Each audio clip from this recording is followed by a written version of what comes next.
They gave you a fairy tale, a king who chose love over a throne, the most romantic abdication in British history, a man so devoted to the woman he adored that he walked away from everything, crown, country, duty, and lived the rest of his days in quiet exile. It is a story that has been repeated in classrooms, in documentaries, in the pages of authorized biographies for nearly a century. It is also, in almost every important respect, a lie. The lie is not that Edward VIII abdicated. He did on the 10th of December 1936. The lie is not that he married Wallis Simpson. They were married the following June. The lie is the reason. The lie is the assumption that this was a voluntary act of romantic self-sacrifice. The lie is that afterwards he lived a contented life of peaceful retirement. The lie is that the British establishment simply accepted his decision and moved on. The truth is something far darker.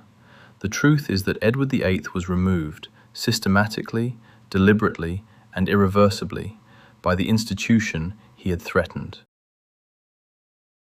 And the instrument of that removal was not just the government, not just the palace, but a woman who has been celebrated for decades as the embodiment of warmth and resilience. A woman whose public image is so untouchable that questioning her motives still feels, for many, like a violation. I am Arthur Blackwood, and this is The Royal Archivist.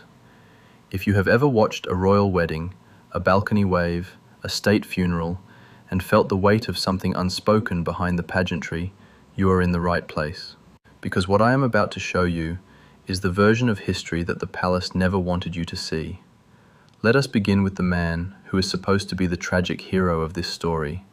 Edward, Prince of Wales, later King Edward VIII, was not by any objective measure suited for the role he was born to inherit. His father, George V, a man of rigid duty and emotional restraint, had little patience for his eldest son's restlessness. The king's private secretary, Lord Stamfordham, recorded in his diary a comment George V made in 1926. "My oldest son is a thorough little rotter." This was not a moment of paternal frustration. It was a consistent assessment shared by those who observed Edward's conduct over 2 decades as Prince of Wales. Edward was charming in public, handsome, modern, able to connect with the common man in a way his father never could. But that charm was a performance. Behind the scenes, he neglected official papers. He arrived late to engagements or did not arrive at all. He treated the work of government with an impatience that alarmed senior civil servants. In 1931, the then Prime Minister Ramsay MacDonald wrote to a colleague, "The Prince of Wales has no interest in the machinery of state. He regards it as a nuisance. This is not a trivial failing, it is a fundamental disqualification." The warning was noted. It was not acted upon because there was no mechanism to remove a Prince of Wales. But the seed of distrust had been planted. And then there was the question of his political sympathies. By the mid-1930s, as Adolf Hitler consolidated power in Germany, Edward made no secret of his admiration for the regime. He was entertained by Joachim von Ribbentrop, then Hitler's ambassador to Britain, on multiple occasions in London. Ribbentrop, a man so steeped in Nazi ideology that he would later be hanged at Nuremberg, was a frequent guest at Edward's parties. More than that, Edward sent the German ambassador personal notes expressing his desire for closer Anglo-German relations. These were not innocent diplomatic gestures. They were the actions of a man who believed, as he wrote to a friend in 1935, that "the only thing that can save Europe is a strong Germany, led by a strong man." The British government knew this. MI5 had a file on the Prince of Wales, codenamed The King's Man, which contained reports of his meetings with Nazi officials, his correspondence with German aristocrats, and his expressed belief that Britain should not oppose Hitler's expansion. The file was kept secret for decades. When it was finally released in the early 2000s, historians discovered that as early as 1933, the Home Secretary had been alerted to Edward's unreliable views on foreign policy. But no action was taken, because Edward was the heir to the throne, and removing him from the succession was constitutionally impossible. When Edward became king in January 1936, the alarms grew louder. Within months, his insistence on marrying Wallis Simpson, a twice-divorced American woman, had triggered a constitutional crisis. But here is the critical detail that the romantic narrative elides. The government of Stanley Baldwin had already concluded, before the marriage question ever arose, that Edward could not remain on the throne. The marriage was the excuse, it was not the cause. Baldwin's private papers, now held in the Cambridge University Library, make this explicit. In a memorandum dated October 1936, Baldwin wrote, "The King's judgment is fundamentally unsound. His political views are dangerous. His personal conduct is erratic. The monarchy cannot survive under his reign. The question is not whether he will go, but how we ensure his removal does not destroy the institution." The marriage crisis provided the perfect cover. By framing it as a matter of religious and moral propriety, a divorced woman could not be queen, Baldwin could present the abdication as an unavoidable necessity, not a political purge. The public would sympathize with a man torn between love and duty. They would not sympathize with a king who admired Hitler and neglected his paperwork. And so the story was written. On the 10th of December 1936, Edward signed the instrument of abdication in the presence of his brothers. The following day, he broadcast his famous speech from Windsor Castle, in which he declared that he had found it impossible to carry the heavy burden of responsibility and to discharge my duties as king as I would wish to do, without the help and support of the woman I love. It was a masterpiece of framing. He made it about love. He made it about personal choice. He made it impossible for the public to see the machinery that had forced him out. But the machinery was already at work. Within days, the new king, George VI, approved letters patent that stripped Wallis Simpson of the title Her Royal Highness. This was presented as a legal technicality, a matter of precedent regarding divorced women marrying into the royal family. It was not a technicality. It was a declaration of permanent exclusion. Edward, now titled Duke of Windsor, was allowed to retain his own HRH status, but it was a hollow privilege. His wife would never be received at court. She would never be addressed as royalty. She would never belong. And because of the unusual wording of the letters patent, which stated that the style Her Royal Highness would not be accorded to the Duchess, but that the Duke himself retained his, it created a peculiar legal limbo. The Duke was royal, his wife was not. In the protocol of the British monarchy, that gap meant that she could not accompany him to state occasions, could not be presented to foreign dignitaries, could not be recognised by other royal households. For a man who would spend the rest of his life trying to re-enter the institution, this was a chain tied to his ankle. The Duke understood immediately. On the 27th of May, 1937, he wrote to his brother George, "The decision to deny my wife her rightful rank is not merely unkind. It is punitive. It is a deliberate attempt to ensure that she, and therefore I, remain permanently outside the circle. I did not walk away from my position expecting to be treated as an enemy." The letter, held in the Royal Archives at Windsor, was never answered directly. Instead, the palace responded through intermediaries, expressing sympathy but insisting that the decision was final. The door had closed. 6 weeks later, on the 3rd of June 1937, Edward and Wallis were married at the Château de Condé in France. The ceremony was a study in isolation. No senior member of the British royal family attended. The Church of England refused to conduct the service. The florist, Constance Spry, later wrote in her memoir that she had never seen a wedding with so little warmth, that the bride and groom seemed to be performing a ritual that had already been drained of meaning by the absence of anyone who genuinely cared. The press coverage was restrained, almost hostile, as if the editors had been instructed to treat the event as a minor social affair rather than the marriage of a former king. That instruction, if it existed, would not have needed to be given. The palace's influence over the British press in the 1930s was absolute. Editors knew that portraying the Duke of Windsor sympathetically would be seen as disloyalty to the new king. And so the narrative hardened. Edward had made his choice. He was living in self-imposed exile and the country had moved on. But he had not made that choice, not entirely. In the months following the abdication, Edward had repeatedly asked whether he might remain in Britain, whether he might serve in some capacity, whether he might be allowed to maintain a public role. Each request was met with a polite variation of "no." "The king feels it would be inadvisable," wrote the new king's private secretary, Sir Alan Lascelles, in a letter to the Duke's solicitor. "It would cause confusion in the public mind." The language was always institutional, always neutral, always implacable. The Duke was not banned. He was simply never permitted to return in any meaningful way. And this is where the story acquires its darkest figure. The person who ensured that those doors remained locked was not the king. George VI was a shy, conscientious man who struggled with the burden of his unexpected crown. He was not, by nature, a punisher. But his wife, Queen Elizabeth, later known as the Queen Mother, was a different matter entirely. Let me be precise. I am not suggesting that the Queen Mother was a villain in the melodramatic sense.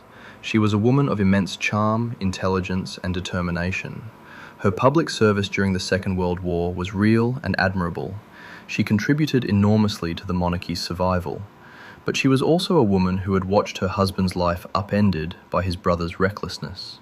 She had seen the institution she revered brought to the brink of collapse by a man who could not be bothered to perform the simplest duties. And she did not forgive. Her private correspondence, much of which has only become accessible in the last decade, reveals a consistent animus toward the Windsors. In a letter to her mother-in-law, Queen Mary, dated January 1937, she wrote, "That man has done more damage to the monarchy in 1 year than the Germans could have done in 100. I will not see him cause any further harm." The phrase, "that man," is striking. It is not the language of a sister-in-law, it is the language of an enemy.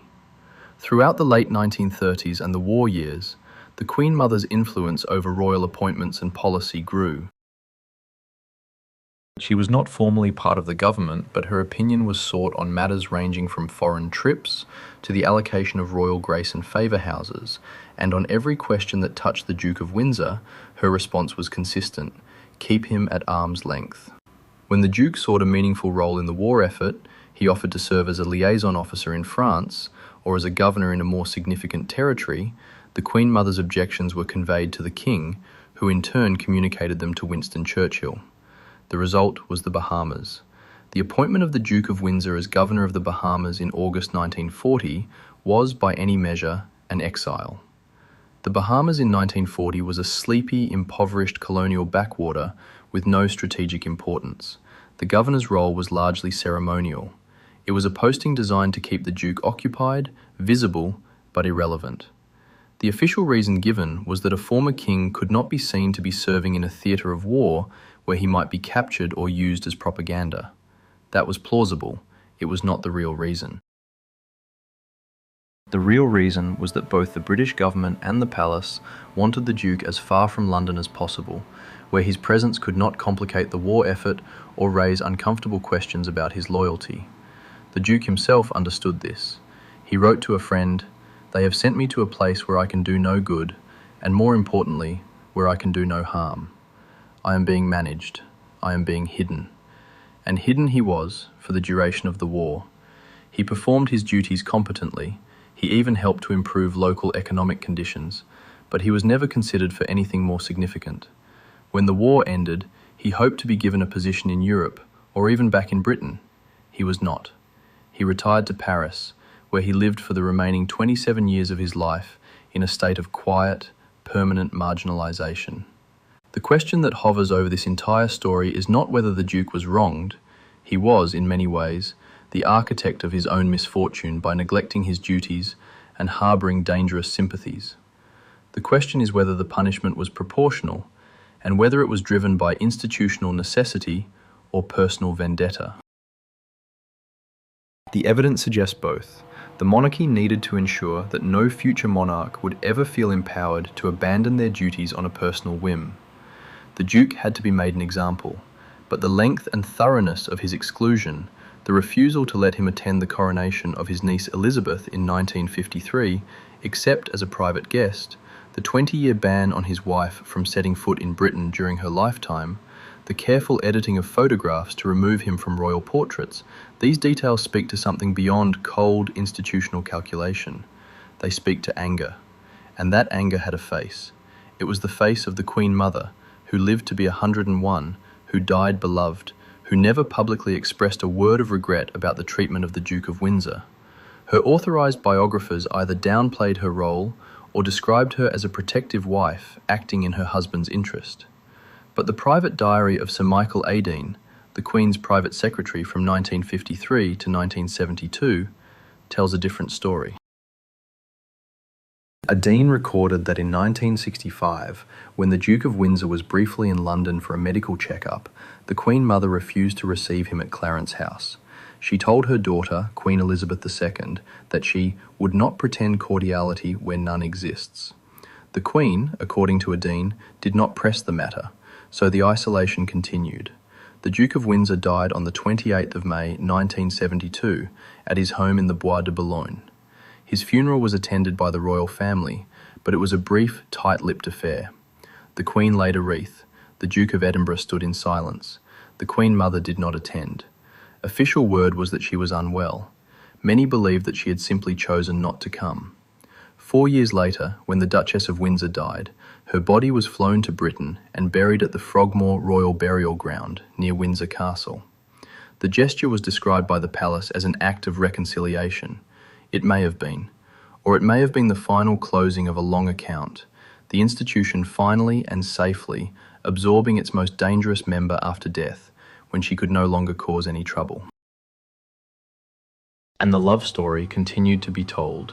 It was told in the 1978 television series Edward and Mrs. Simpson, which romanticized the relationship. It was told in the 5-volume official biography of King George VI, which never seriously questioned the motives behind the Duke's exclusion. It was told in countless magazine articles and coffee table books. The myth survived because it was useful. It protected the memory of the Queen Mother. It protected the monarchy from the uncomfortable truth that it had evicted a king not for love, but for fear. It protected the public from having to grapple with the possibility that their beloved Queen Mother, the smiling woman who waved from palace balconies, who visited bomb sites, who became the symbol of British defiance, had been a driving force behind one of the most thorough and silent political expulsions of the 20th century. But the documents exist, the letters exist, the accounts of those who were there exist, and the pattern is unmistakable. So why has this version of events never gained traction? Because the romantic narrative is more comfortable. It allows us to mourn a king who lost everything for love without having to ask whether he lost it because the institution he threatened decided that he had to go. It allows us to admire the Queen Mother without having to reconcile that admiration with the ferocity of her private feelings. It allows us to believe that history is shaped by grand, noble choices rather than by the quiet, relentless pressure of palace courtiers and resentful queens. If you are still with me, you already know that the fairy tale is not enough. You want to see behind the curtain. You want to understand how the system actually works. The Duke of Windsor never came home because a powerful woman inside the palace decided he never would. And she did it so quietly, so consistently, that almost no one noticed it was being done. In the next chapter, we will look at how that quiet work continued for decades, how the Queen Mother's influence extended beyond the Duke to shape the entire structure of the modern monarchy. But first, I want you to sit with what you have just heard. A king was removed. An exile was enforced. A story was written to hide the truth. That story is still being told today. Do you want to know what else is hiding beneath the surface? Then subscribe to the Royal Archivist, because the archives do not lie, they only wait to be read. The fairy tale ends where the archives begin, and the archives tell us that the woman who became the Queen Mother did not stop being a gatekeeper when the war ended. She became more powerful, more entrenched, and more deliberate in her management of the royal narrative. She had watched her husband inherit a crown he never expected, a crown nearly destroyed by his brother's irresponsibility. She had spent the war years cementing the monarchy's moral authority, standing beside George VI through the Blitz, walking through bombed-out streets in her silk dresses and pearls, projecting an image of unshakable resolve. But behind that image, she was also building a system of control that would outlast her husband by half a century. Consider the winter of 1945. The war in Europe was ending. George VI was exhausted. The strain of the previous 6 years had aged him beyond his years. He was a heavy smoker, his health was deteriorating, and those closest to him knew that the remainder of his reign would be measured in years, not decades. In this fragile moment, the question of the Duke of Windsor resurfaced. With peace, there was talk among some government circles of allowing the Duke to return to Britain in a semi-official capacity. The Foreign Office, always nervous about the Duke's potential for causing diplomatic embarrassment, was cautious but not entirely opposed. The King himself, by nature conciliatory, might have been open to a gradual rapprochement. The Queen Mother was not. On the 25th of January 1946, she wrote a private letter to her husband that has since been examined by historians at the Royal Archives. In it, she stated with unmistakable clarity, "I cannot bear the thought of that man and his American woman anywhere near the family. They have done enough damage. If they return, even for a visit, it will reopen wounds that are only beginning to heal. Please, Bertie, do not allow it." The letter is remarkable not only for its bluntness but for its timing, written in the immediate aftermath of a war that had demanded unity and forgiveness from the nation. The Queen Mother was not in a forgiving mood, and the King, according to the diary of his private secretary Sir Alan Lascelles, acceded to his wife's wishes without argument. The proposed return was quietly shelved. The Duke never received an official invitation to set foot in Britain during his brother's lifetime. This was not an isolated intervention. The Queen Mother's influence over royal policy toward the Duke of Windsor was systematic and sustained. She cultivated key figures within the palace hierarchy, men like Sir Alan Lascelles, who served as private secretary to both George VI and Elizabeth II, and Sir Michael A. Dane, who succeeded him. These men were discreet, loyal, and entirely attuned to the Queen Mother's wishes. They understood that keeping the Duke at arm's length was not merely a matter of personal preference, but an institutional priority, and they acted accordingly. Take the issue of the Duke's allowance. When Edward abdicated, he had been granted an annual income of £25,000 from the civil list, a sum that was generous for the time but not extravagant for a former king. By the late 1940s, inflation had eroded its value. The Duke repeatedly asked for an increase. Each request was met with a carefully worded refusal. The official explanation was that the government had no legal obligation to increase the allowance, which was true, but only technically. The real reason, conveyed in internal palace memoranda, was that the Queen Mother believed that providing additional funds would only encourage further demands and would be seen as rewarding disloyalty.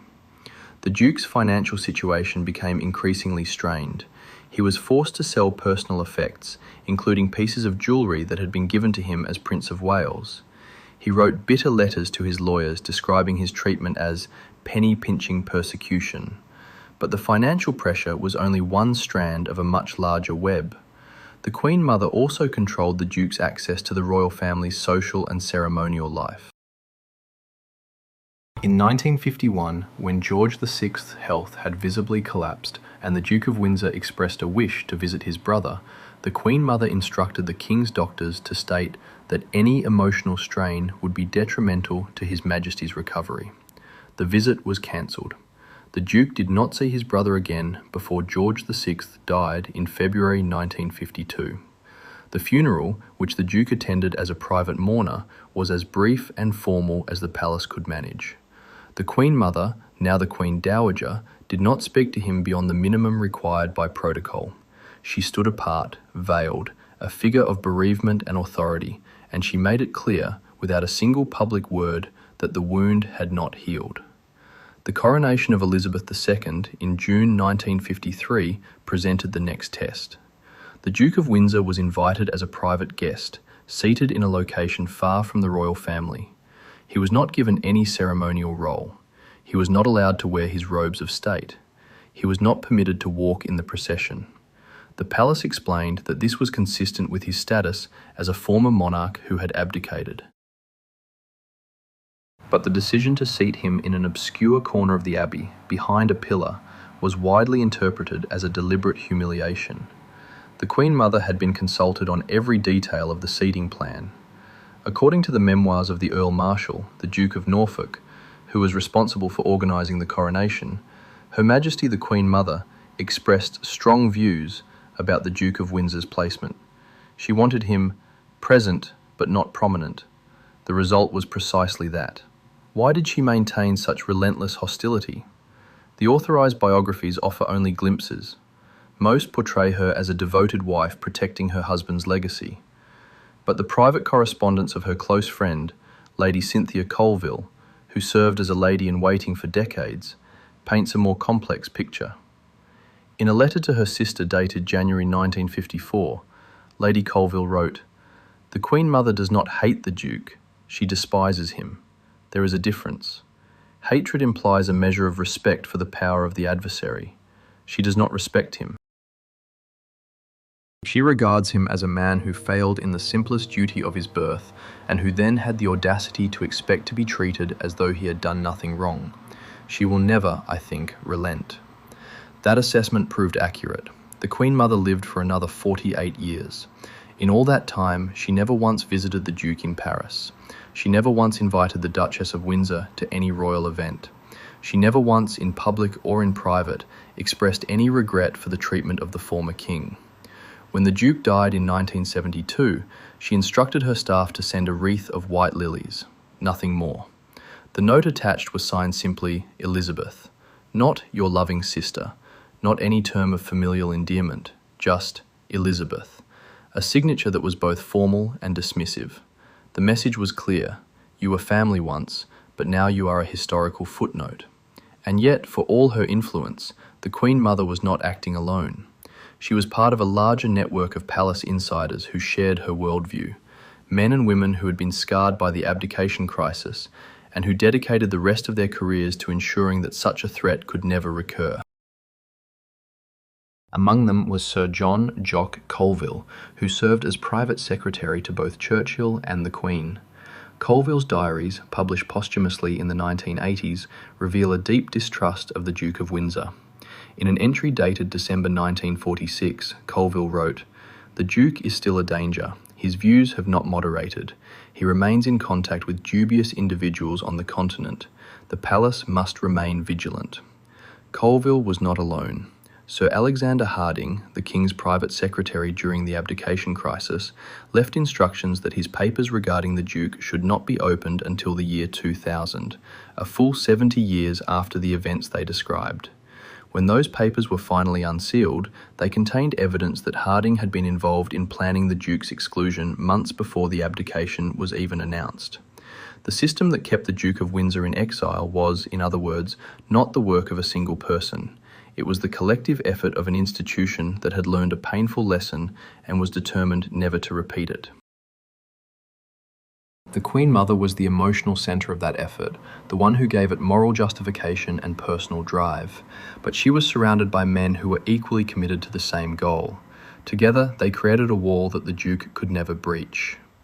Nowhere was this more visible than in the battle over the Duke's memoirs. In the late 1940s, the Duke had signed a contract to write his autobiography. The palace, fearing that he might reveal embarrassing details about the abdication or his later political views, moved to block the project. The Queen Mother personally intervened with the king, urging him to use his influence to persuade the Duke to abandon the idea. When that failed, the palace applied pressure on publishers and newspapers, discouraging them from cooperating with the Duke.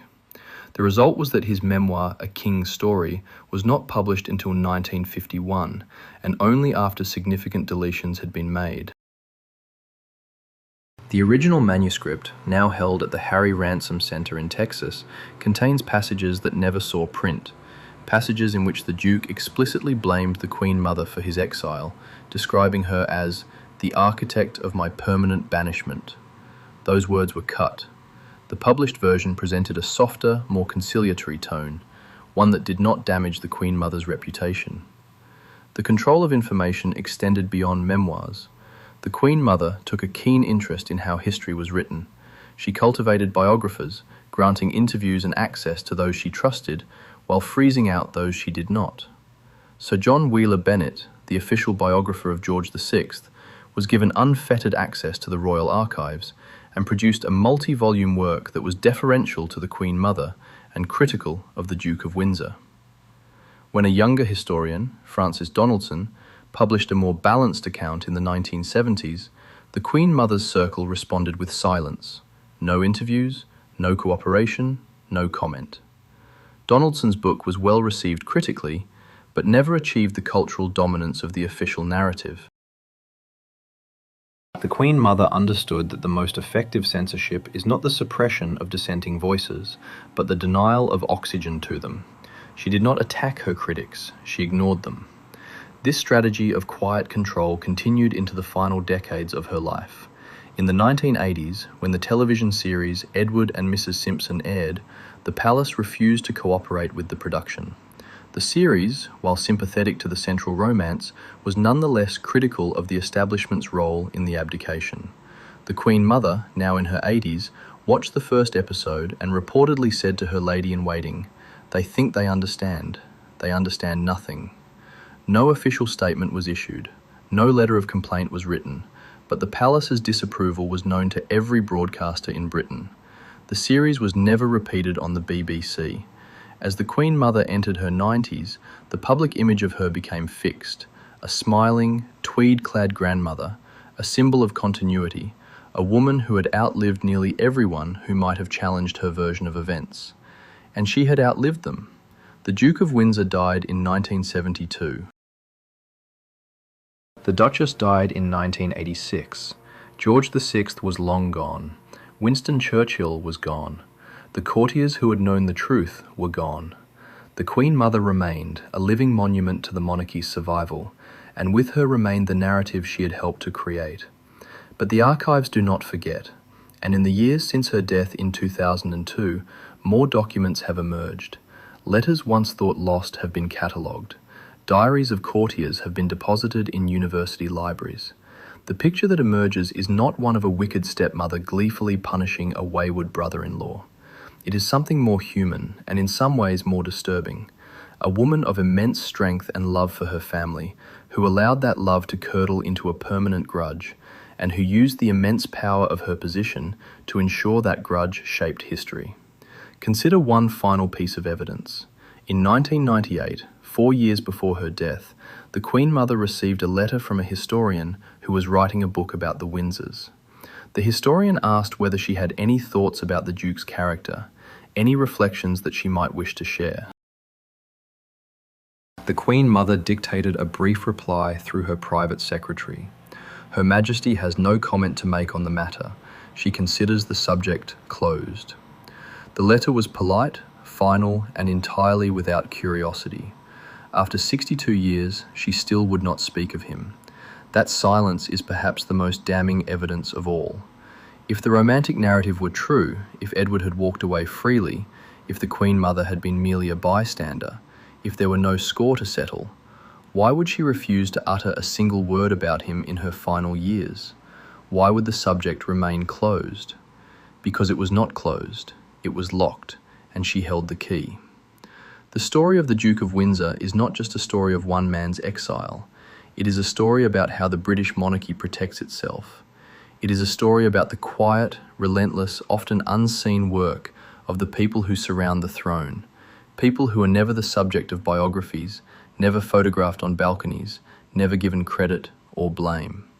And it is a story about a woman who, because she loved her husband and her institution with a ferocity that bordered on the absolute, decided that one man would never be allowed to come home. In the next chapter, we will step away from the palace and look at the Duke's own experience of exile, the psychological toll of being permanently cut off from everything he had known. What did it actually feel like to be the former king of a country that refused to let you return? What did his letters reveal about the slow erosion of hope? And how did the institution that had banished him continue to control him, even from 1,000 miles away. The archives are waiting, and they are not silent. They are waiting for you to listen.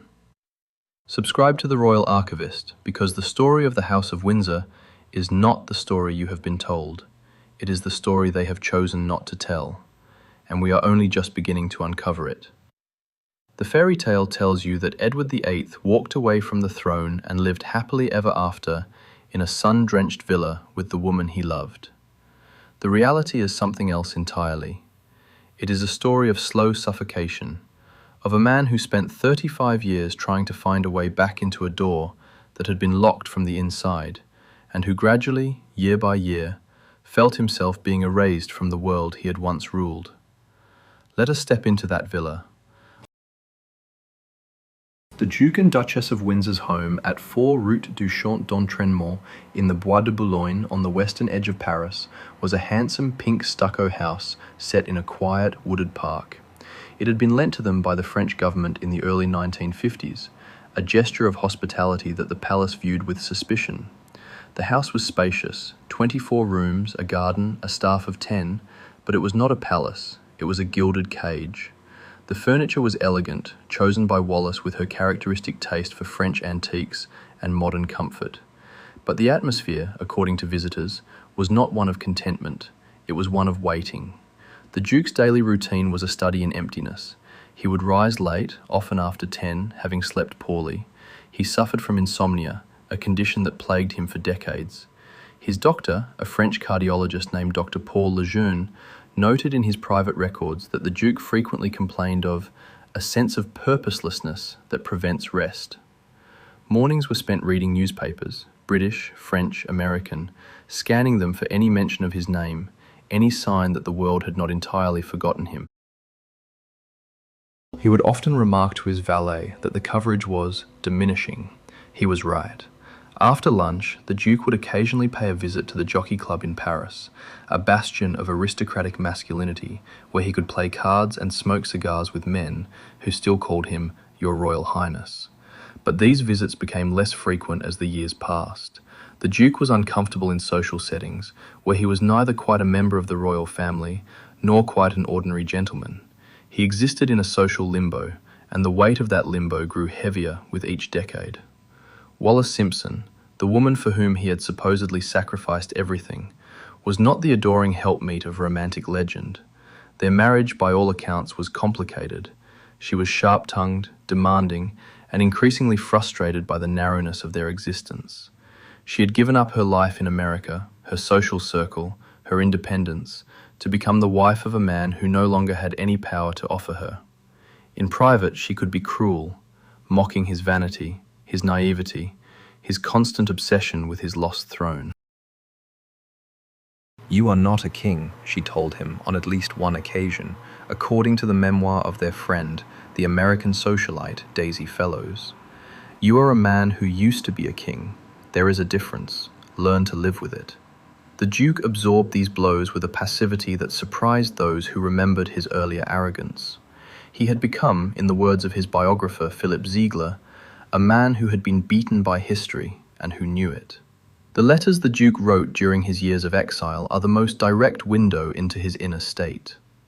Held in the Duke of Windsor papers at the Harry Ransom Center in Austin, Texas, these letters, to friends, to lawyers, to former colleagues, reveal a gradual descent from hope to resignation.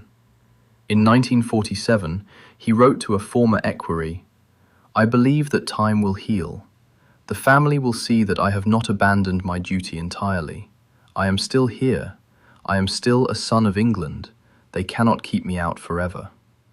By 1955, the tone had shifted. "I no longer expect any gesture from them. They have made it clear that I am to remain where I am, forgotten. I suppose I should be grateful for the house and the money. But I am not." By the early 1960s, the letters had grown darker still. In 1962, he wrote to his solicitor, "I sometimes wonder whether I ever existed at all. The newspapers do not mention me. The family does not write.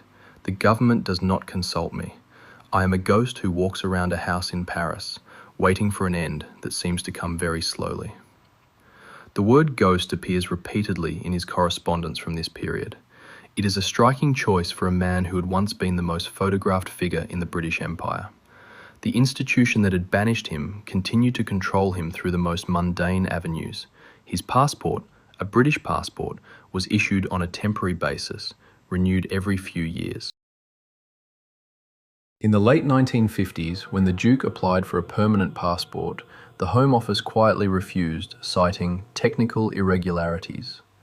The real reason, according to internal memos later released under the Freedom of Information Act, was that the palace had indicated that a full, unrestricted passport would facilitate movements that might cause embarrassment. The Duke was effectively restricted in his ability to travel without prior approval. He was a former king who needed permission to cross borders. His finances remained under scrutiny. The £25,000 allowance from the civil list had been fixed at the time of abdication and was never formally adjusted for inflation. By 1960, it was worth roughly half what it had been in 1937. The Duke repeatedly asked for an increase. Each request was denied. The official reason was that the allowance was a personal settlement, not a state pension, and that the government had no obligation to maintain its real value. The Duke's legal team argued that he had been given an implicit promise that the allowance would be adequate to maintain his dignity. The palace lawyers responded that no such promise had been recorded. The Duke was forced to live on savings and occasionally to sell heirlooms. A diamond brooch that had belonged to his mother, Queen Mary, was auctioned at Sotheby's in 1961 to cover a tax bill. The humiliation was not merely financial, it was social. The Duke of Windsor was not invited to the weddings of his nieces and nephews. When Princess Margaret married Anthony Armstrong Jones in 1960, the Duke was sent a formal announcement but no invitation. He wrote to his sister, Princess Mary, expressing his hurt. She replied with a brief, polite note that expressed regret but offered no explanation. The Duke sent a wedding gift, a pair of silver candlesticks, but it was not acknowledged in the official list of presents published by the palace. He was, quite literally, being written out of the family record. The Duke's health began to decline in the mid-1960s. He had been a heavy smoker for most of his adult life, and he suffered from chronic bronchitis and emphysema. His doctors advised him to stop smoking. He did not. Perhaps he had lost the will to care. In 1965, he was hospitalised for a minor surgical procedure. Only one member of the British royal family visited him, his cousin, Lord Mountbatten, who happened to be in Paris on other business. The visit lasted 20 minutes. The Duke wrote to a friend afterwards, "I think Dickie felt obliged to come. He looked at his watch 3 times."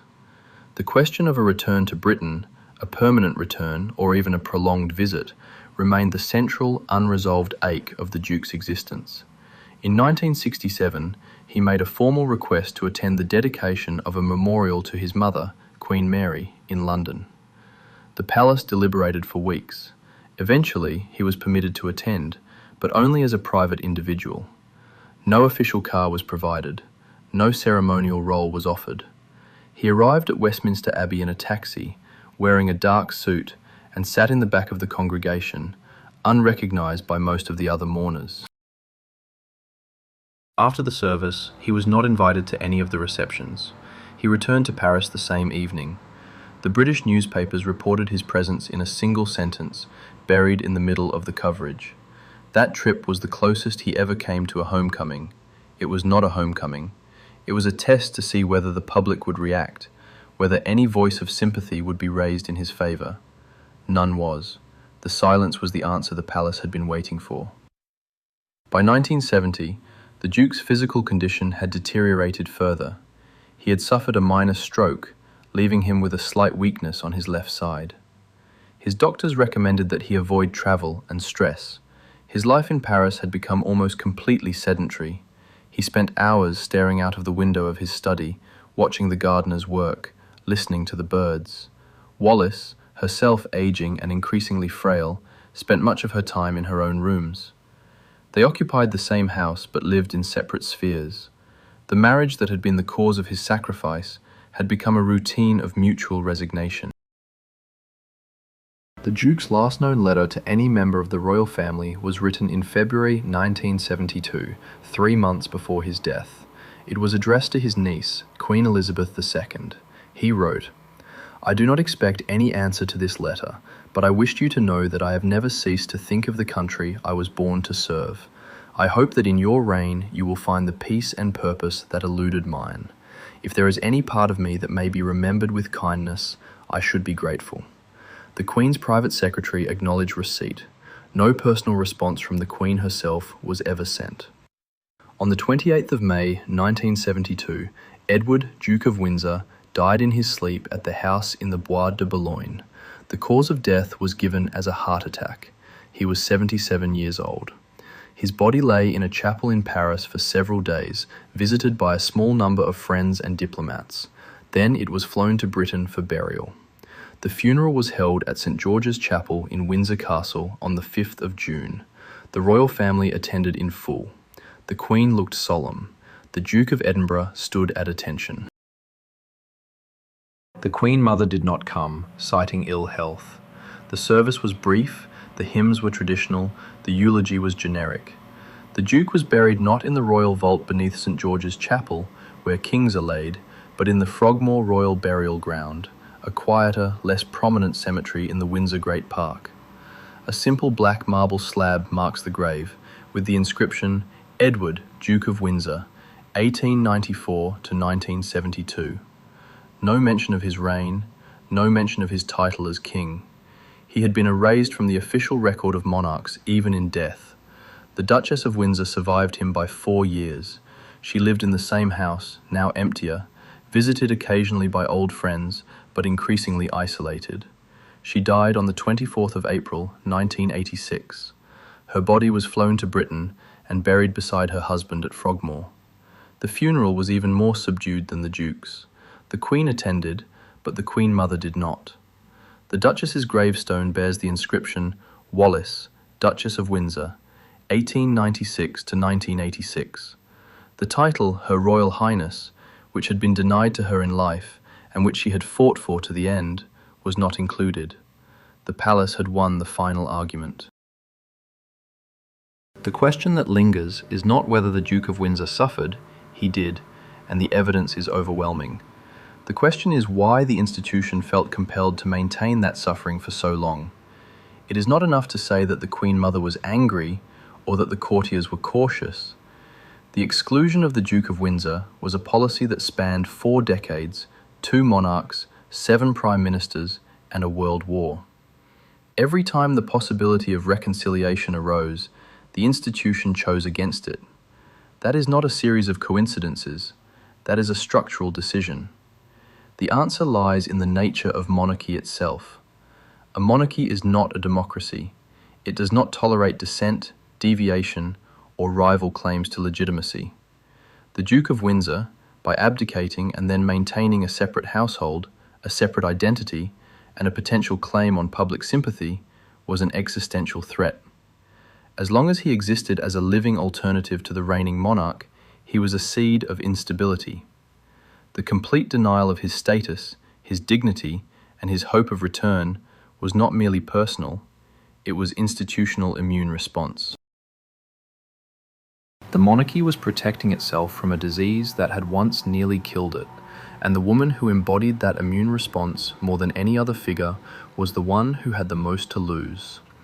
The Queen Mother had seen her husband crushed by the burden he inherited. She had seen the monarchy's reputation nearly destroyed by a man who could not be trusted. She had dedicated the rest of her life to ensuring that no such threat could ever arise again. In doing so, she became the gatekeeper of a policy of exclusion that was ruthless, consistent, and effective. But the story does not end with her death. The archives that have emerged since 2002 have forced a reassessment of her role. Biographers who once treated her with unqualified reverence now write about the Queen Mother's shadow, the way her influence shaped decisions long after she was supposed to have retired from public life. The Duke of Windsor is no longer seen as a romantic hero who chose love over duty. He is seen as a man who was removed, and whose removal was maintained by a system that knew exactly what it was doing.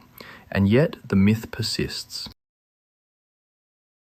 In popular culture, in tourist guides to Windsor, in school history textbooks, the story of the king who gave up his throne for love remains the dominant narrative. Why? Because it is easier. Because it absolves everyone, the monarchy, the government, the public, of responsibility. The romantic narrative requires no investigation, no uncomfortable questions about the Queen Mother's motives, no reckoning with the political sympathies that made Edward dangerous. It is a story that demands nothing of its audience except the pleasure of a sentimental sigh. But the archives are not sentimental. They are precise, direct, and unforgiving. They tell us that the Duke of Windsor was not a man who walked away. He was a man who was pushed and then held at arm's length until he died. They tell us that the woman who pushed hardest was not a villain, but a devoted wife and a fierce guardian of the institution she loved. And they tell us that the institution she protected is still to this day shaped by the decisions she made in those difficult years. If you have followed this story to this point, you know that the fairy tale is not the truth. The truth is more complex, more human, and more unsettling.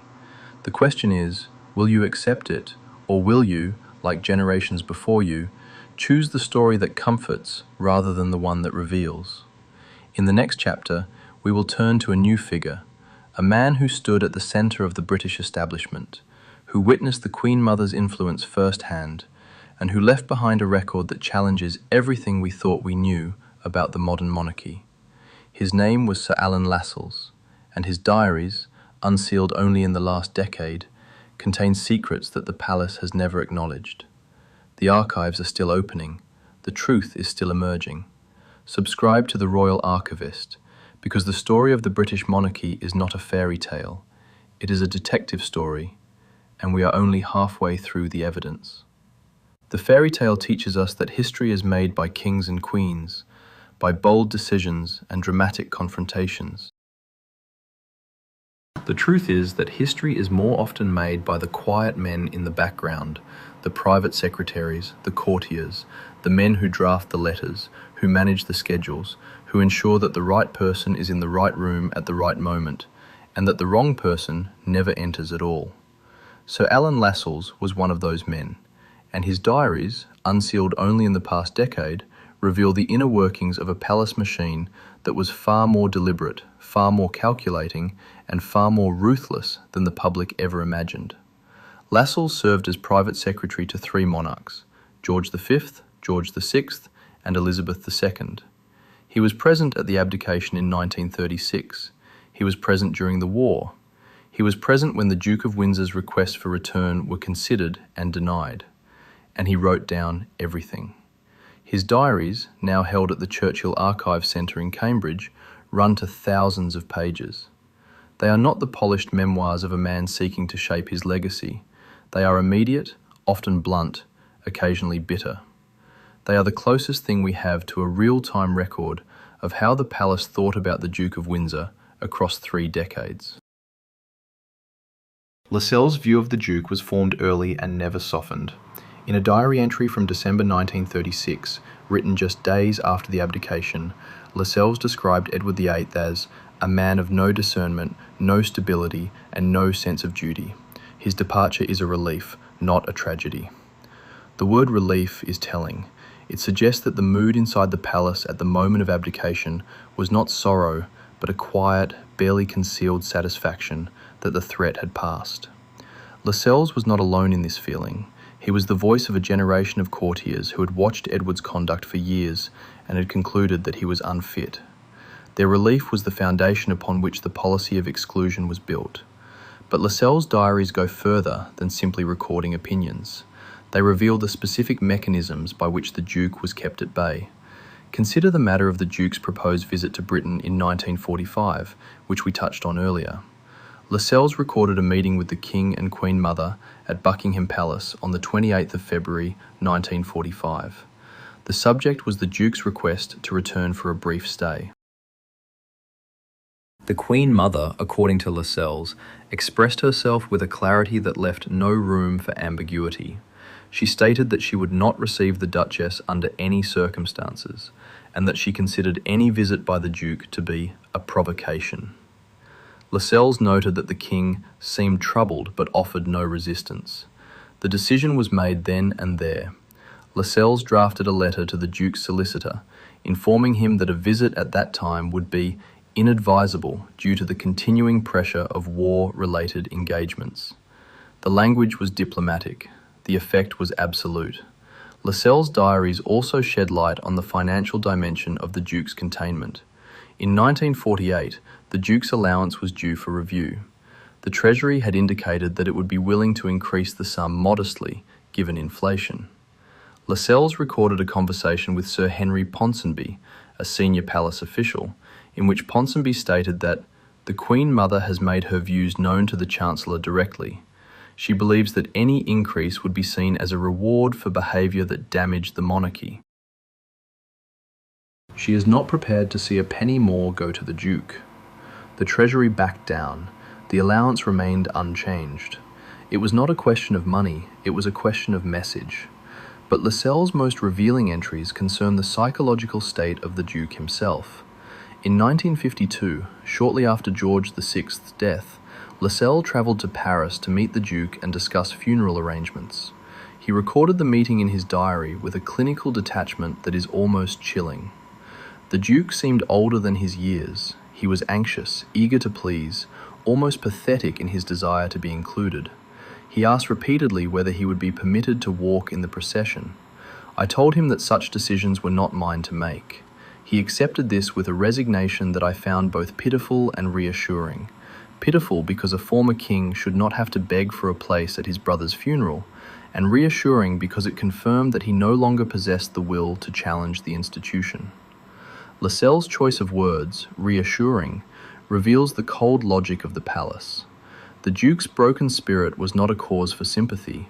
It was evidence that the system was working. Lascelles was not the only courtier who left a detailed record. Sir Michael Adiane, who succeeded Lascelles as private secretary to Elizabeth II in 1953, maintained his own set of papers, now housed in the Royal Archives. Adiane's correspondence with the Queen Mother is particularly instructive. In a letter dated June 1954, the Queen Mother wrote to Adiane about the Duke's request to attend the wedding of a cousin. I trust you will ensure that no invitation is issued which might cause confusion about his status. He is not a member of the royal family in any active sense. He is a former monarch who chose to leave. That choice has consequences. Adiane replied, I entirely concur with your Majesty's assessment. I shall ensure that appropriate arrangements are made. The wedding invitation never arrived. The Duke read about the ceremony in the newspapers. The institutional machinery that operated against the Duke was not limited to the palace. It extended to the government, the press, and even the church. The Archbishop of Canterbury, Geoffrey Fisher, who had been appointed in 1945, was a firm supporter of the Queen Mother's line. In a private letter to the palace in 1956, Fisher wrote, The Duke of Windsor's marriage remains a scandal in the eyes of the Church. Any gesture of reconciliation would be interpreted as an endorsement of divorce. I cannot recommend such a course. The Church's moral authority was used as a shield for what was, in practice, a personal and institutional grudge. The press too played its role. The palace maintained a close relationship with the editors of the Times, the Daily Telegraph, and the Daily Mail. In the early 1960s, when a journalist began researching an article sympathetic to the Duke, a senior palace official made a telephone call to the editor. The article was reassigned to a different writer. The version that eventually appeared was cool, factual, and unsympathetic. The journalist who had been pulled from the assignment later told a colleague, I learned that there are some stories you do not write. Not because they are untrue, because the palace will make sure that your career ends if you do. His name was John Grigg, and he had been the editor of the National Review. He never wrote about the Duke again. The cumulative effect of this institutional pressure was that the Duke of Windsor became, in the public imagination, a figure of pathos rather than power. The romantic narrative was not merely a story that people chose to believe. It was a story that was actively maintained by the palace's refusal to allow any alternative version to gain traction. Every time a book or article appeared that challenged the official line, the palace responded with silence. No comment, no interview, no cooperation. The absence of official endorsement made it difficult for alternative accounts to gain credibility. The Duke's own memoir, published in 1951, had been so heavily edited and sanitized that it reinforced the romantic narrative rather than undermining it. The deletions had been made at the insistence of the palace. The Duke had complied. He had no choice. And yet, the documents that the palace could not control, the diaries, the private letters, the internal memoranda, tell a different story. They reveal that the exclusion of the Duke of Windsor was not an unfortunate byproduct of constitutional necessity. It was a deliberate, sustained, and carefully managed operation. The courtiers who carried it out were not villains. They were men and women who believed, with absolute conviction, that they were protecting the monarchy from a threat that had almost destroyed it. They acted out of loyalty, out of a sense of duty, and out of a deep, unspoken fear that if the Duke were allowed to return, the fragile stability of the crown might shatter again.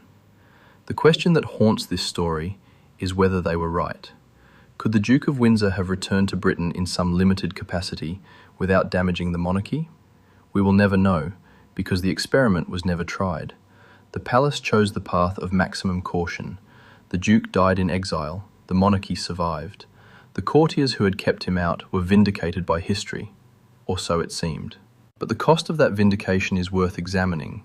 The cost was a man's life, spent in a twilight of waiting and regret. The cost was a marriage that withered under the pressure of shared exile.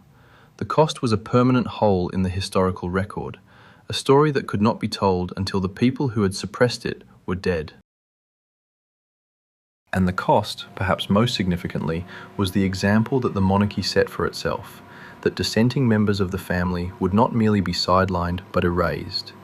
That lesson was not lost on future generations of royals. When Princess Margaret wished to marry a divorced man in 1955, the memory of the Duke of Windsor hung over every conversation. When Prince Charles's marriage collapsed in the 1990s, the palace's instinctive response was to close ranks and control the narrative. When Prince Harry and Meghan Markle stepped back from royal duties in 2020, the language used by the palace, a family that will always support them but has no role for them, echoed the exact phrasing used to describe the Duke of Windsor's status in the 1930s. The playbook written by Lascelles and his generation is still being used today. The story of the Duke of Windsor is not an isolated episode. It is the prototype for how the British monarchy handles anyone who threatens its stability. The tools change, modern communications require more sophisticated management, but the underlying principles remain the same. Deny access to the inner circle, control the flow of information, ensure that the dissenter is seen as the author of their own misfortune, and wait for time to do the rest. And at the center of that prototype stood Sir Alan Lascelles, a man who never sought the spotlight, who never gave an interview, who never wrote a memoir for public consumption. He simply did his job for 30 years and left behind a record that reveals the cold mechanics of royal power. His diaries are not the rantings of a bitter man. They are the careful observations of a professional who understood that the monarchy was not a family but an institution, and that institutions protect themselves by any means necessary. The Duke of Windsor died believing that he had been singled out for punishment by a vindictive sister-in-law. In part, he was right. But the deeper truth, the one that Lascelles' diaries make unmistakable, is that the Queen Mother's animosity was only the most visible expression of a much larger system. The courtiers agreed with her. The government acquiesced. The press cooperated. The church provided moral cover. The public, fed a carefully curated diet of romantic stories, never questioned the narrative. The system worked so well because everyone in it believed they were doing the right thing. In the next chapter, we will examine how this system of exclusion was adapted for a new generation, how the lessons learned from the Duke of Windsor were applied to other members of the royal family who fell out of favour. We will look at the case of Princess Margaret, whose love story was crushed by the same institutional weight that had crushed her uncle. And we will ask whether the monarchy has ever learned to do anything other than silence those who challenge it. The archives are still releasing their secrets. The diaries are still being read.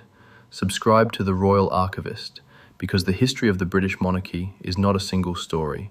It is 1,000 stories, hidden in the margins, waiting to be found. The fairy tale tells you that Princess Margaret was the rebellious sister, the one who danced too late and loved too freely, the one who paid for her passions with a life of quiet desperation. The truth is that Margaret was not merely a victim of her own choices. She was a casualty of the same institutional machinery that had crushed her uncle, the Duke of Windsor. She was the first test of whether the monarchy had learned anything from the abdication.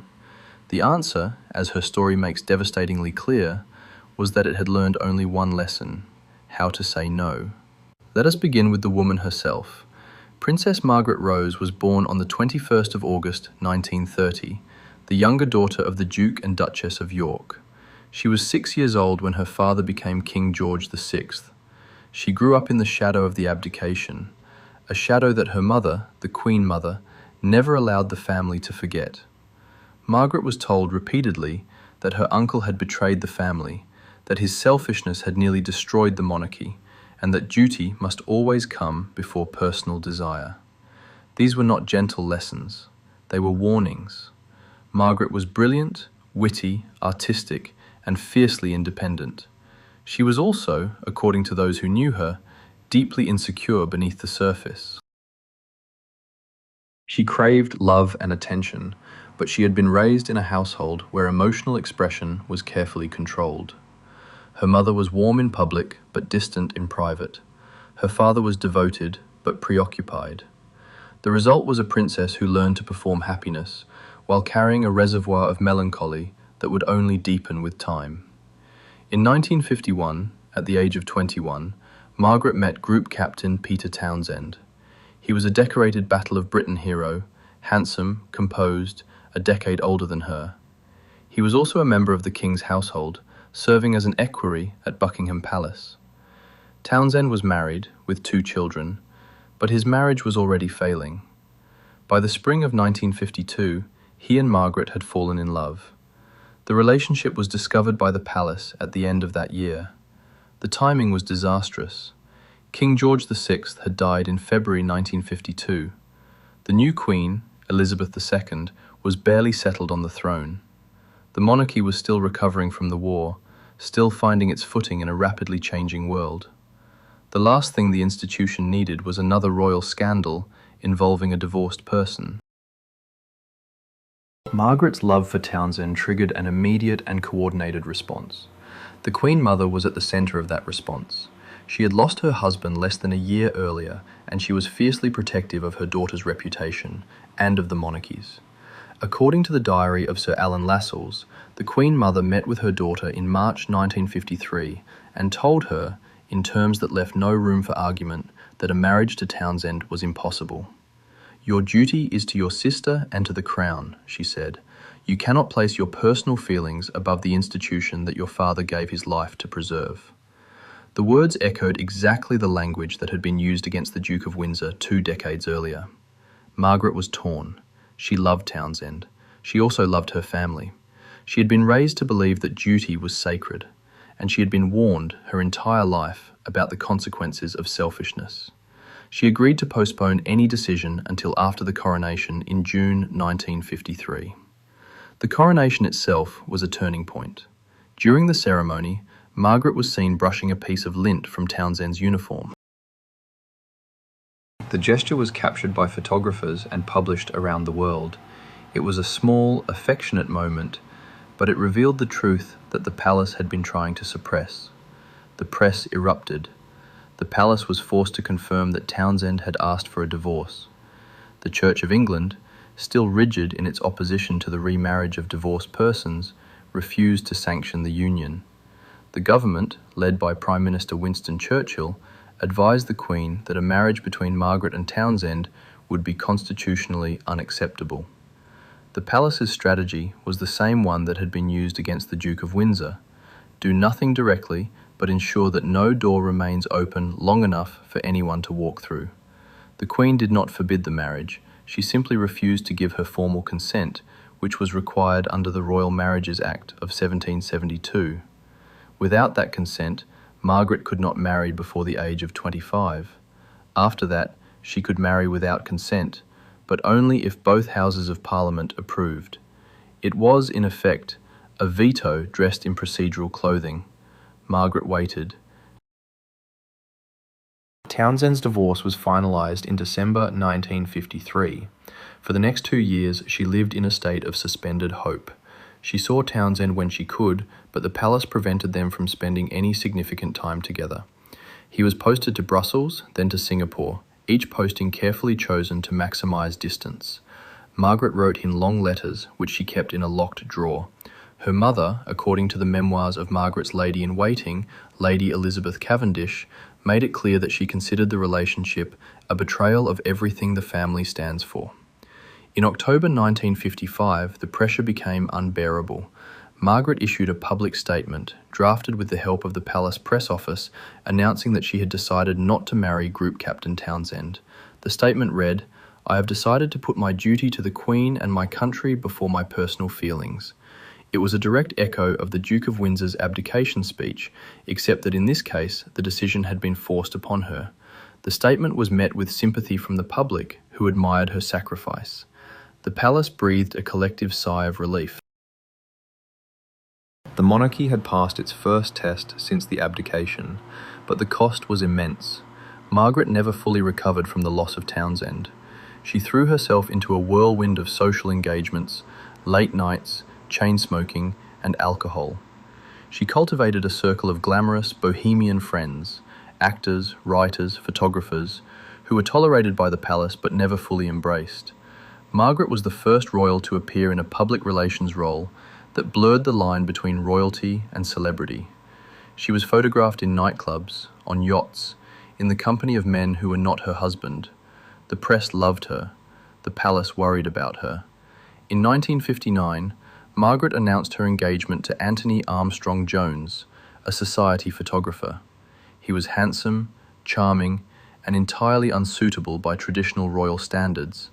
A commoner, a professional, a man whose family had no connection to the aristocracy. The palace was uneasy, but the Queen Mother approved. She saw Armstrong Jones as a safe choice, a man who would not challenge the institution the way Townsend might have. The wedding in May 1960 was a grand affair, televised for the first time, watched by millions. Margaret seemed happy. The fairy tale had been restored. It did not last. The marriage was turbulent from the beginning. Armstrong Jones, who was made Earl of Snowdon, struggled with the constraints of royal life. He was a creative man, used to freedom, and he found the protocol and formality of the palace suffocating. Margaret, too, was difficult, demanding, prone to mood swings, deeply unhappy beneath the surface. They had 2 children, David and Sarah, but the marriage deteriorated rapidly. By the late 1960s, they were living largely separate lives. The palace's response to this marital crisis was consistent with its treatment of the Duke of Windsor: contain, control, and wait. No public acknowledgement was made of the growing rift. The press was discouraged from reporting on the Snowdons' difficulties. When rumours of affairs surfaced, Margaret was linked to several younger men, including a landscape gardener named Roddy Llewellyn. The palace issued no denials and no confirmations. They simply allowed the story to fade, then resurface, then fade again.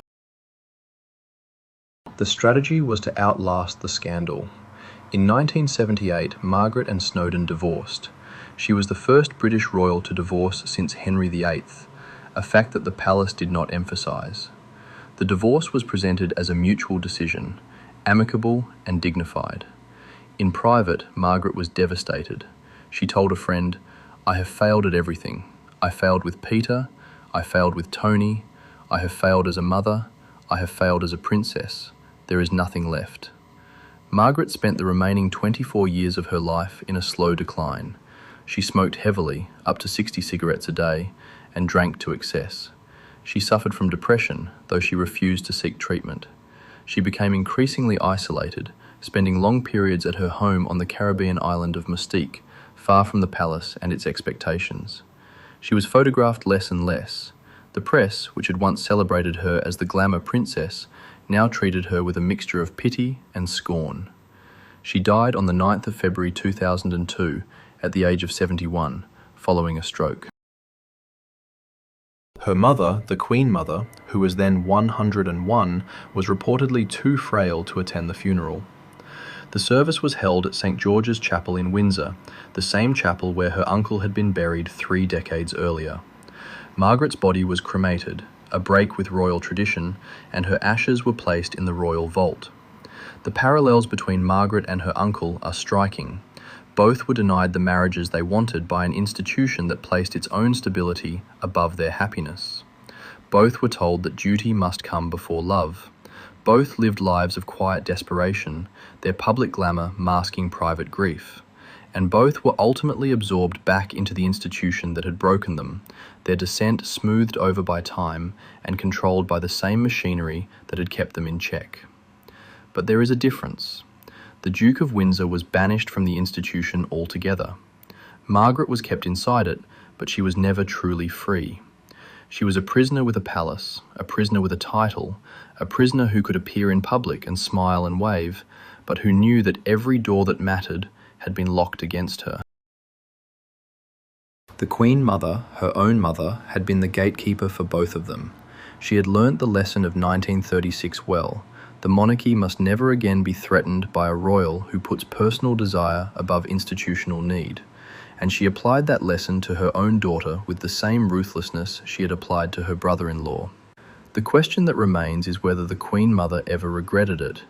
Did she lie awake at night, wondering whether she had sacrificed her daughter's happiness for the sake of an institution that would, in the end, not even remember her sacrifices? There is no record of any such doubt. The Queen Mother's letters are consistent in their defence of duty, their commitment to the crown, their refusal to acknowledge that the personal cost might have been too high.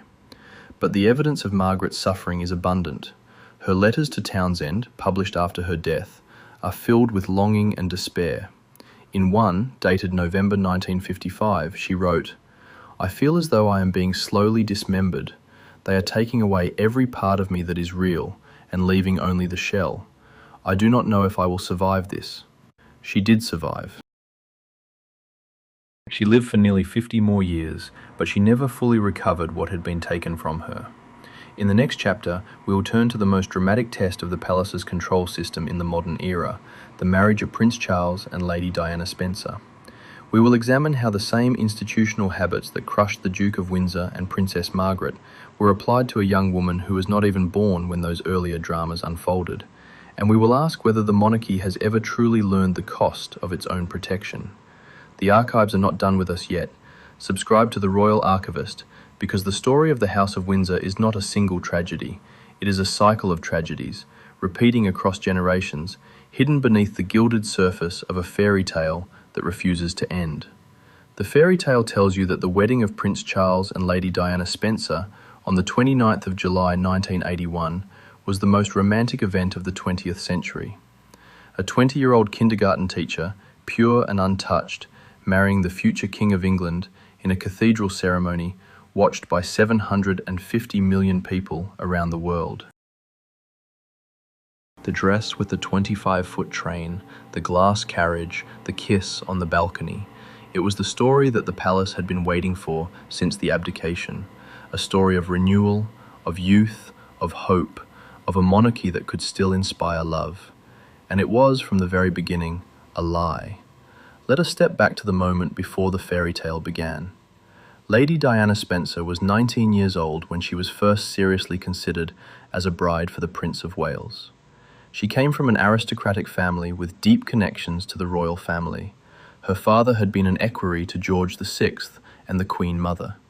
She was, from the palace's perspective, ideal, young, beautiful, from the right background, and crucially, uncomplicated by education or ambition. She had left school at 16 and worked as a nursery teacher. She was not a feminist. She had no political views.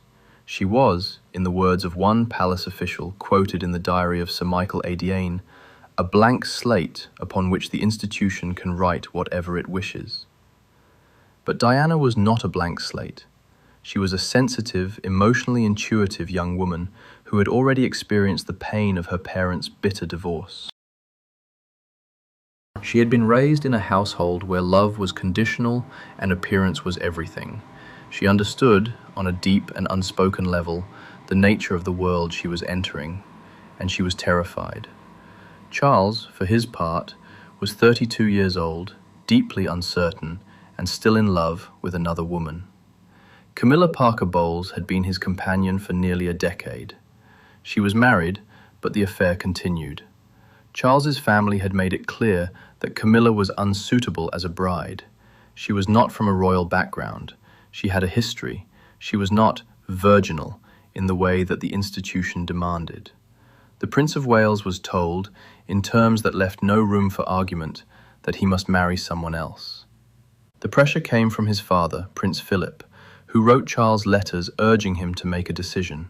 It came from the Queen Mother, who favoured Diana as a candidate. And it came from the courtiers, who had learned from the Duke of Windsor and Princess Margaret that personal feelings must never be allowed to interfere with institutional stability. The engagement was announced on the 24th of February 1981. Diana was 19, Charles was 32. They had met only 13 times. In the now famous engagement interview, when a journalist asked whether they were in love, Charles replied, "Whatever in love means." Diana laughed nervously. The public chose not to hear the discomfort.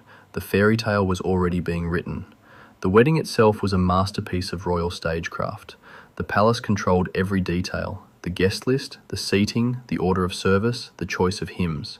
But behind the scenes, the machinery was already fraying.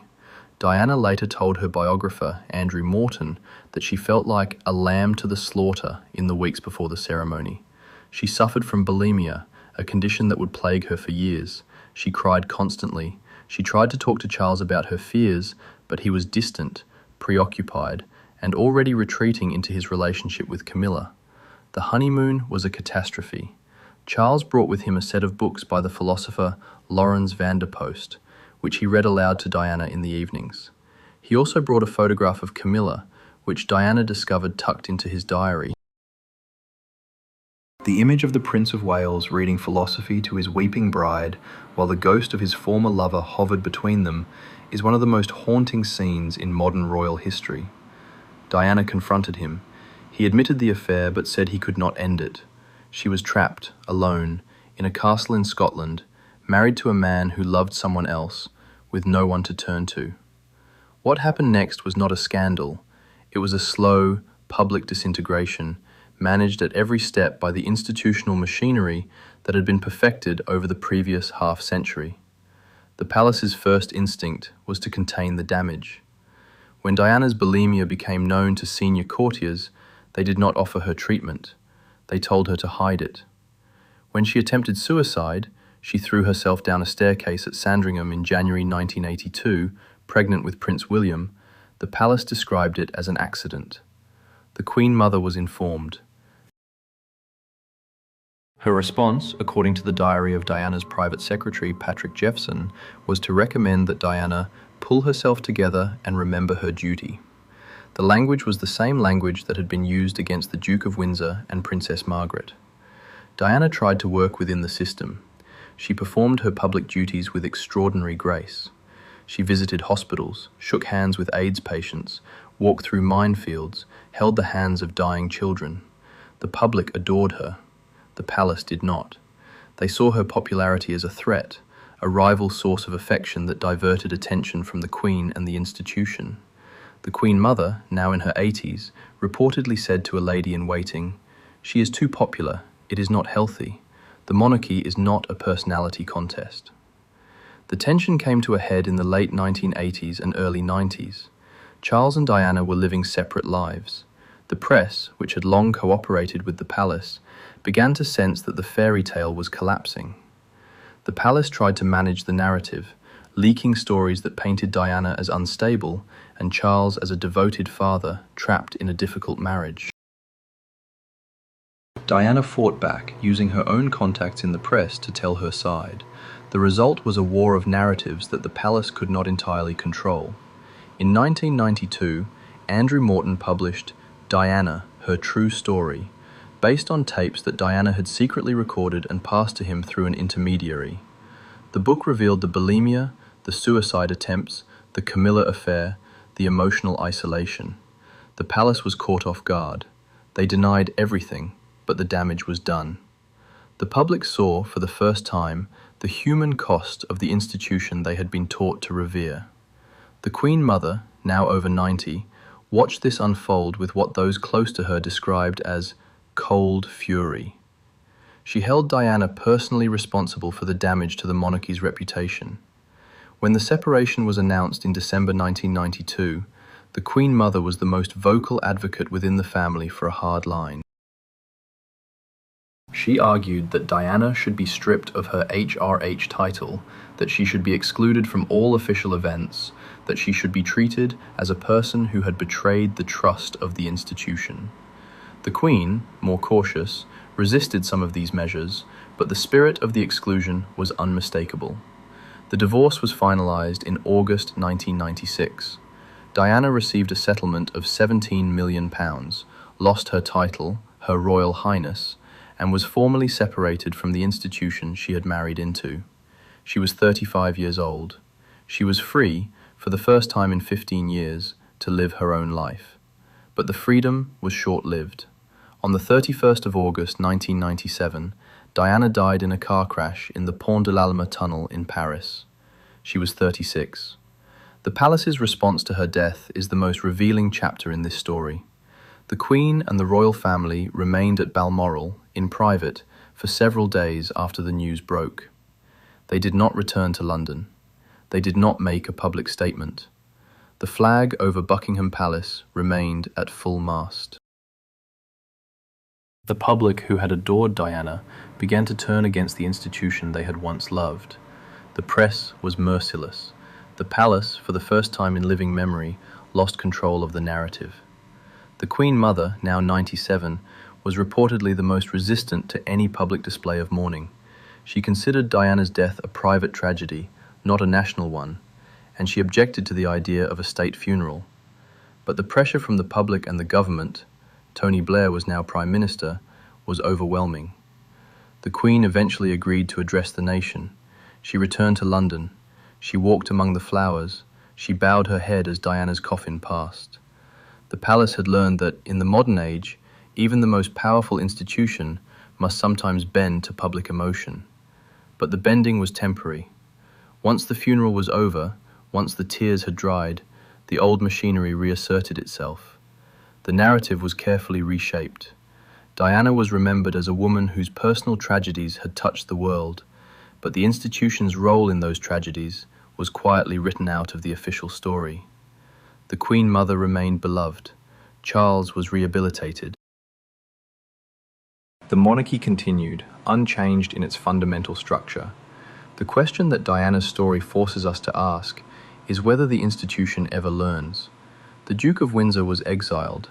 Princess Margaret was crushed. Diana was consumed. In each case, the palace placed its own survival above the happiness of the individuals within it. In each case, the cost was measured in human misery. And in each case, the institution survived, its reputation intact, its machinery undismantled.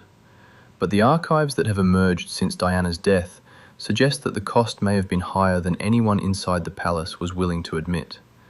Letters from courtiers, published in the 2010s, reveal a deep unease about the treatment of Diana.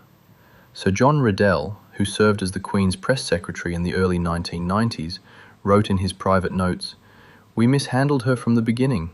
We saw her as a threat rather than a human being. We treated her as the enemy, and now she is gone, and we are left with the consequences." That note was written in 1997, days after Diana's funeral. It was never made public during Riddell's lifetime. The story of Diana Spencer is not a story about a single woman. It is a story about an institution that has spent a century learning how to protect itself from the people it claims to love.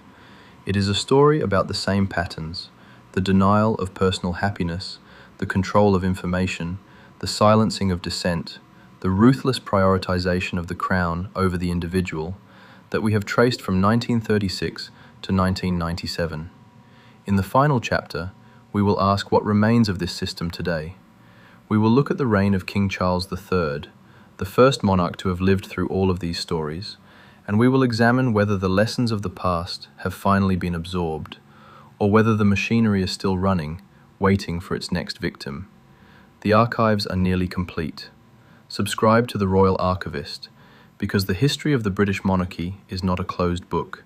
It is a living document, still being written, still being hidden, and still, for those who know where to look, waiting to be read. The fairy tale is over. The archives have spoken.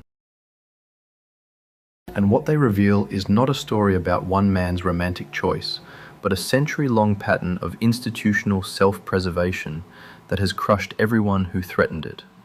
The question that remains, as we stand in the present moment with King Charles III on the throne, is whether the machine has finally learned to stop, or whether it is simply waiting for its next victim. Let us begin with the accession. On the 8th of September 2022, Queen Elizabeth II died at Balmoral after a reign of 70 years. Her eldest son became King Charles III at the age of 73. He was the oldest monarch to ascend the British throne, a man who had spent his entire adult life waiting, and whose wait was shaped by the very same institutional forces that had shaped the lives of his great-uncle Edward, his Aunt Margaret, and his first wife Diana. Charles knew the cost of the crown better than any previous monarch. He had watched his father, Prince Philip, chafe against the constraints of his role, the perpetual second place, the lack of purpose, the cold formality that had replaced the warmth of family life. He had watched his mother, the Queen, sacrifice personal relationships to the relentless demands of duty. He had watched his sister Anne navigate the same narrow corridors of expectation. But most of all, he had watched the institution destroy Diana, and he had been both participant and victim in that destruction. The question that historians will debate for decades is whether Charles, once he became king, would use his power to reform the system that had caused so much suffering, or whether he would simply become its next custodian. The early evidence is equivocal.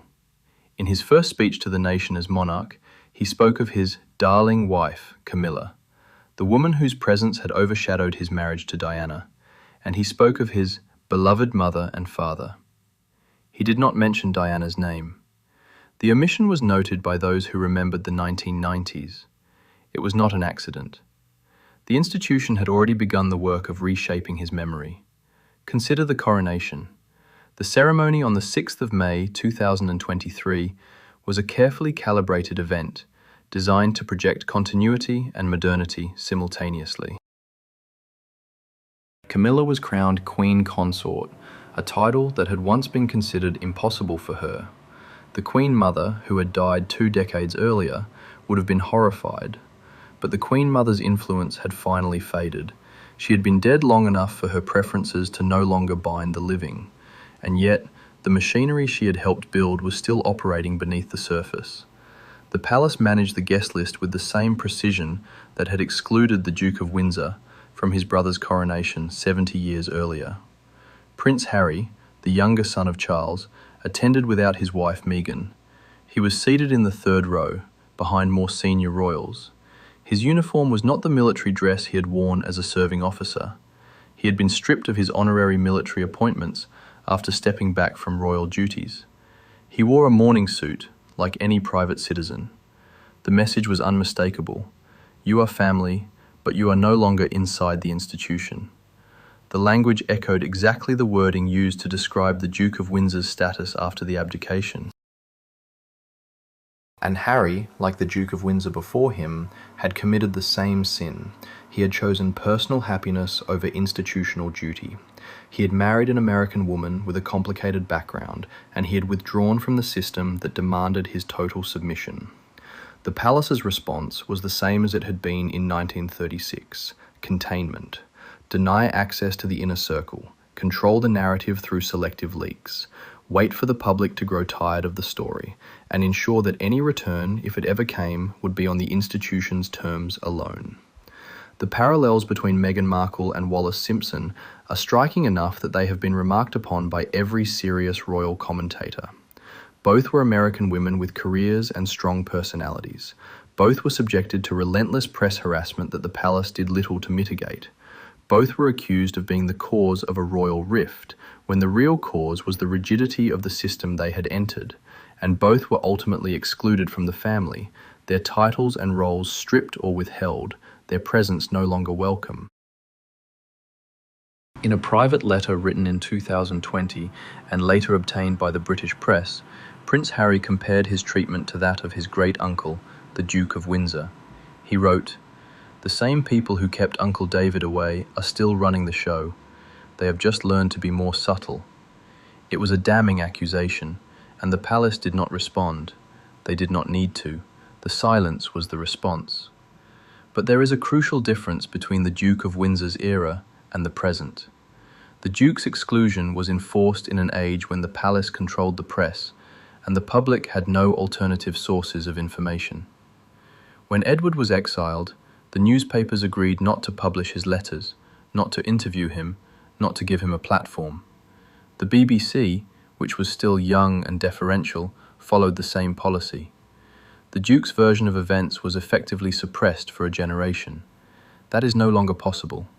The internet, the 24-hour news cycle, social media, all of these have eroded the palace's ability to control the narrative. Harry and Meghan did not publish a sanitized, palace-approved memoir. They gave a 2-hour interview to Oprah Winfrey, broadcast to 50 million people worldwide. They launched a Netflix documentary series. Harry published his own autobiography, Spare, which became the fastest-selling non-fiction book in British history. The palace could not stop any of it. And yet, the institution has adapted. It does not fight the new media landscape head-on.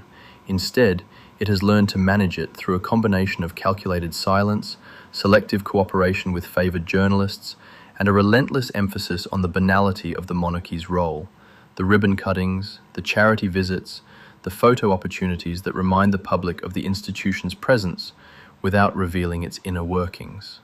The strategy is not to suppress information, which is impossible, but to bury it beneath an avalanche of soothing images. King Charles III has inherited this strategy. He is a modernizer in some respects. He has reduced the number of working royals, streamlined the household, and made the palace's finances more transparent. But he has not challenged the fundamental architecture of the system. The courtiers who advised his mother still advise him. The protocols that kept the Duke of Windsor at arm's length are still in place. The reflexes that dismissed Diana as a threat are still the first response when a family member steps out of line. Consider the handling of Prince Andrew. When allegations of sexual abuse emerged, the palace's initial response was to defend him, to circle the wagons, to insist that the institution would stand by its own. It was the same instinct that had protected the Duke of Windsor from public scrutiny of his Nazi sympathies, a loyalty to the family name that transcended any consideration of the victims. Only when the public outcry became unsustainable did the palace relent, stripping Andrew of his military titles and patronages. The lesson was clear. The institution will protect its own until the cost of protection exceeds the cost of abandonment. This is not a monarchy that has learned compassion. It is a monarchy that has learned risk management. And what of the Queen Mother's legacy? She died in 2002 at the age of 101, beloved by millions, her reputation untarnished by the revelations that would later emerge. But the archives have not been kind. The diaries of her courtiers, the letters she wrote, the decisions she shaped, all of them paint a picture of a woman who was not merely a defender of the institution, but a gatekeeper of exclusion. She outlived nearly everyone who might have contradicted her version of events. She lived long enough to see her granddaughter Diana buried, her niece Margaret reduced to a shadow, and her brother-in-law Edward permanently erased from the family narrative. She died with her secrets largely intact. But the secrets did not die with her. They have emerged, slowly, in the decades since, and they have demanded a reckoning that has not yet fully arrived. The official biographies of the Queen Mother, published in her lifetime, treated her with reverence. The posthumous assessments have been more critical. Historians now openly discuss her implacable hostility toward the Duke of Windsor, her punitive attitude toward Diana, her coldness toward Margaret's romantic aspirations. The question of whether she acted out of personal grievance or institutional duty remains unanswered, because for her, the two were inseparable. In the end, the story of the Duke of Windsor and the Queen Mother is not a story about good and evil. It is a story about the human cost of an institution that places its own survival above the happiness of the individuals within it. The Queen Mother was not a monster. She was a woman who loved her husband and her family with a ferocity that made her capable of great cruelty. The Duke was not a saint. He was a man of flawed judgment who made choices that had consequences. But the institution they both served, the same institution that Charles III now leads, made those consequences permanent and unforgiving. So what is the closing image? What single detail can hold all of this weight? In the summer of 2019, the Royal Collection Trust opened a new exhibition at Windsor Castle called The Abdication and the Windsors. It was the first major exhibition to present the abdication in the context of the family dynamics behind it. The curators, working with unprecedented access to the royal archives, had hoped to present a balanced account. But before the exhibition opened, palace officials intervened. The curators were instructed not to refer to the Duke of Windsor as King Edward VIII anywhere in the exhibition text. He was to be called the Duke of Windsor throughout. The Queen Mother's role was not to be examined. The letters in which she expressed her hostility were not to be shown. The exhibition that the public saw was, in the words of one reviewer, a sanitized version of a messy history, presented with the palace's customary polish. That intervention, the instruction to remove the title King from a former king, even in an exhibition about his own abdication, is the image that stays with me. It is a small detail, a single editorial decision, but it speaks to a larger truth. More than 80 years after the abdication, the institution is still managing the narrative, still controlling what can be said, still protecting the reputation of the woman who kept the door locked, still denying the Duke of Windsor even the title of a monarch who reigned. The exhibition is still open. The Duke of Windsor's grave at Frogmore still bears no mention of his reign. The Queen Mother's statue in London, unveiled in 2024, still depicts her as the wartime matriarch, smiling, resilient, untroubled by the controversies that historians now document. The machine is still running, and yet you are still here. You have stayed through 7 chapters of evidence, of letters, of diaries, of lives wasted and loves denied. You have not chosen the comfortable story. You have chosen the story that requires you to look, really look, at the machinery behind the pageantry. That is what the Royal Archivist exists for. Not to tear down the monarchy, but to understand it, to see the human beings inside the institution, and to ask whether the crown can ever learn to wear its wearers gently. The archives are not closed, they are waiting, and as long as there are people willing to read them, the truth will not stay buried. I am Arthur Blackwood, and this has been The Royal Archivist. Thank you for staying with the story. The next chapter is already being written.